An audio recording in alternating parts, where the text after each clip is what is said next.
My name is Natalie. I'm a variety content creator and gamer who goes by TheMayhemMermaid, and I've been a part of the gaming space for over 3 years now. Thanks to my participation in the Queer Women of Esports QWE mentorship program, I've developed a newfound motivation to stream again after taking almost a year off from going live to care for my mental health. In a creator survey conducted by Tasty Edits this year, it was determined that at least 79% of content creators suffer from burnout due to stresses that the industry can bring, which can result in many creators quitting their careers. In this video, I dive into this important conversation with some very talented creators, and I'll be sharing 5 tips that I've found to be the most effective so that you can see yourself creating content for the long haul. Over this past summer, I spent a lot of my free time reading and watching a lot of self-development content. Someone who creates content that I've connected to is Aileen Xu, also known as the founder of Lavendaire. Aileen interviewed author and creative mentor James McRae, who shared his thoughts on how jazz musician Miles Davis embodied the idea of imperfect perfection. I love this quote from the jazz musician Miles Davis. He said, "Do not fear mistakes. There are none." When you're playing jazz, you can't play the wrong note. The note you play doesn't matter. It's about the note that you play after that note. So even if you hit the wrong note, when you follow that up with a different note, it just becomes something different. The creative process is very much like jazz music in that it is very spontaneous and it's happening in the moment, and it's about just channeling that energy as it's coming through. And it's not going to be perfect, and perfection is not the point. And if something is overly engineered or overly analytical or overly processed, it might not have that same infectious spirit. It's easy to fall into burnout if you overexert yourself to create the perfect work to post. But pushing past that need for perfectionism can lead to that feeling of fulfillment. As I discussed this concept with my mentor, Dr. Kelli Dunlap, she shared an idiom that's often used in game design that says, "It's never done, it just ships." The creative process really starts to feel like it's paying off when you spend less time overthinking your choices and more time on the things you love. Like James said later in the interview, it's not about being good at creativity. It's about creativity being good for you.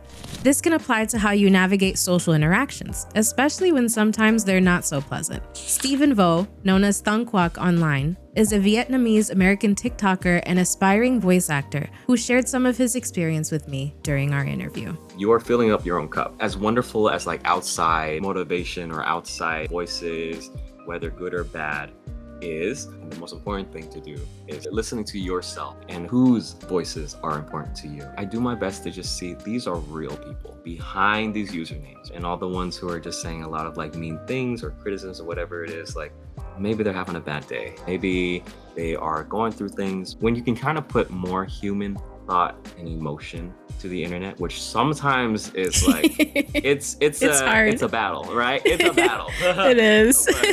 But if you can do your best most times, and I feel like most people are just chilling, Along with my interviews, I created a survey to help me understand how creators approach their online worlds. One survey response I received was from YouTuber Gabi Belle, who shared the importance of forming true friendships with like-minded individuals within a competitive space. Content creation isn't and shouldn't be a lonely place. The more genuine friends you make, the better your time will be growing an audience when you genuinely support each other, aka don't log on to other people's streams as a chore. Find streamers you genuinely like and support them without expecting anything in return. Good friends won't be your yes men and shouldn't be. They will tell you where you can improve, when you're wrong, and how you can do better, and trust you to give that same feedback to help each other grow. With this in mind, it's wonderful to make friends in this space that you can experience your evolution with. But don't lose your spark and individuality in the process. Your content shines all on its own. Over time, as your community starts to grow, they become a reflection of you. Like I always like to say, your vibe is your tribe. A common concern with Twitch communities in particular is bending the rules, whether it's because a viewer holds a specific status in the community or the viewer is acting on technicalities around your expectations from them. Twitch partner and strategy gamer Stephen Faval, better known as Jorbs, details this in his book Before We Go Live, Navigating the Abusive World of Online Entertainment. Live shows are in constant flux. Sometimes it's time for jokes, sometimes it's time to focus, sometimes it's time to speak seriously about a topic. But we all have our own boundaries which are constant, and setting and enforcing them is hard to do within the infrastructure of Twitch. which only provides a single chat rules pop-up that most viewers don't even read before arriving in our chat, free to send messages. Here's to hoping that this improves with the newly implemented warning option for moderators, which Zach Bussey, a trusted source for streamer news, covered during his trip to TwitchCon Vegas in October. Oxford Languages defines imposter syndrome as the persistent inability to believe that one's success is deserved or has been legitimately achieved as a result of one's own efforts or skills. In my experience as a female content creator, this can appear as undervaluing ourselves within opportunities for growth and underestimating what we bring to the table. The stereotypes that affect a vast majority of marginalized creators in this space can elevate the stresses that can result in major imposter syndrome, no matter your status in the industry. Gabi Belle shares similar thoughts about how it affects women and LGBTQ+ creators. In my field, depending on the topic, people will subconsciously assume your base set of background knowledge based on the fact that you're a woman, LGBTQ+, etc. Typically, this makes them less likely to believe and more inclined to scrutinize how much you actually know about said topic than if it was a man saying the same exact words. It feels like you have to overcompensate and over-explain your background on something where others don't need to. This constant urge to overcompensate can lead to burnout, but it can also cause you to become so engulfed in your work that you're losing yourself in the process. It's common to not realize how much you've accomplished along the way, even with the smallest of steps taken towards your goals. Twitch streamer and cozy gamer LochVaness, a great friend of mine, shared the importance of stopping to smell the roses in our interview. Look at the big picture, like step back for a moment and see everything that you have done and just sit there and appreciate that. Stop trying to just grind the whole time. Take a moment and soak it all in. And I think that's very hard for a lot of creators to do, not even just myself. Very, very strongly believe in having like a good system of people and other creators that are really close to you and are kind of doing the whole process with you, talking with them and having those individuals. Like, this is not easy to do by yourself in the slightest. So having friends is like so key, especially when they all are like very passionate about this stuff. Most of them are going to be able to relate to like all the stuff as well, especially imposter syndrome. I've never felt as validated in the gaming space as I did when I went to PAX West for the first time this year. While I was there, I had the honor of meeting Twitch Women's Guild leader CocoConfession, who's a strong advocate for female streamers. In our interview, Coco shared more about her personal experience as a streamer over the past 6 years. I just had someone the other day tell me, like, you were my first sub and the only person that I continue to sub to after however many years. And I'm just like, to me, I'm feeling like I'm not doing enough, but to others, I'm doing so much. And I try to remind myself of that as much as I can. There are people out there that truly love what I do and believe in me. It's really hard to see that when you get in your own bubble. But I try to remember those types of things that people tell me, you know, a nice message in my DMs or something in stream telling me how I have positively affected their lives. And I try to keep those rolling in my head on those bad days, because making the world a little bit of a better place matters, even if it's one person at a time. I want to walk away knowing that I positively impacted people. I just want to make the world a little better, even if it's small, you know?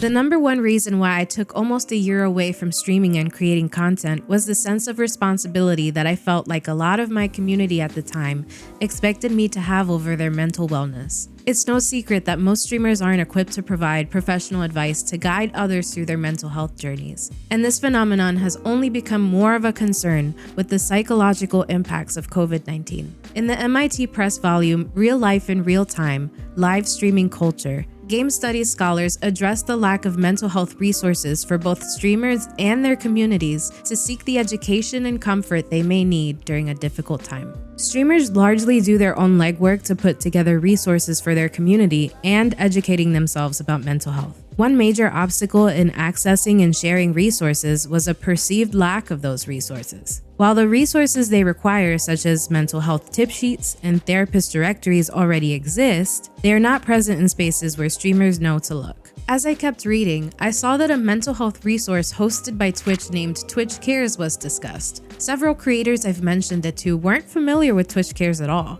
and neither was I until I read this book. I'm hopeful that it becomes more of a prominent resource on the platform, especially because it can help creators navigate those tougher conversations in chat. As the researchers explained further in the volume, viewers routinely seek out streamers and community spaces where they feel a sense of connection, belongingness, and psychological safety. And pandemic restrictions have only intensified the need for these kinds of community connections.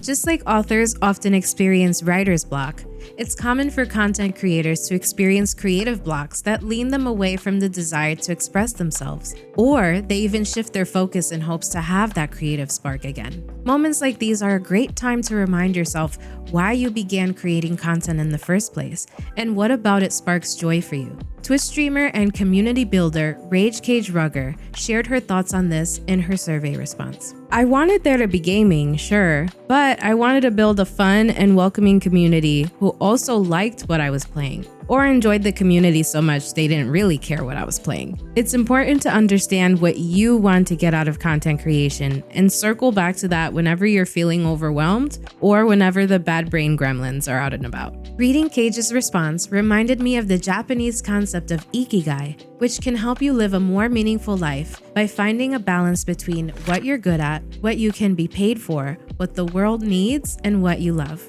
In the thought philosophy bestseller Ikigai, The Japanese Secret to a Long and Happy Life, there's a quote by the late Hungarian-American psychologist and father of flow, Mihaly Csikszentmihalyi, that indicates how using your time doing things you enjoy can bring you to a state of flow. Flow is the state in which people are so involved in an activity that nothing else seems to matter. The experience itself is so enjoyable that people will do it even at great cost, for the sheer sake of doing it. My personal favorite way of achieving flow is telling myself I'll only stream for 2 hours and instead staying an extra 30 minutes, because the content I'm creating is fulfilling and my community is receptive to that, so they're matching my energy. Believe me, your chat can tell when you're not enjoying what you're streaming, and that's why it's important to find your ikigai. YouTuber and motivational podcaster Kaylin Nicholson said it best when she discussed finding your sense of purpose within your feminine energy. Come back into that creative energy.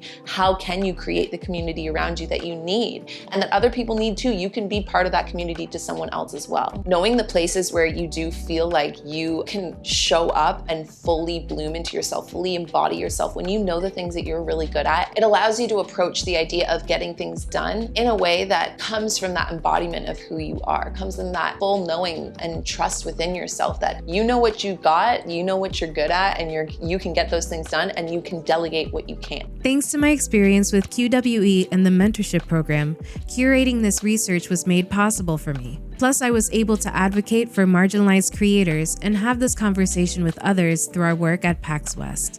I look forward to continuing this conversation as an advocate and hope to become a catalyst for the gaming community. I'd love to hear your thoughts so that I can learn more and inch further along towards this goal. In the meantime, I'll see you in chat.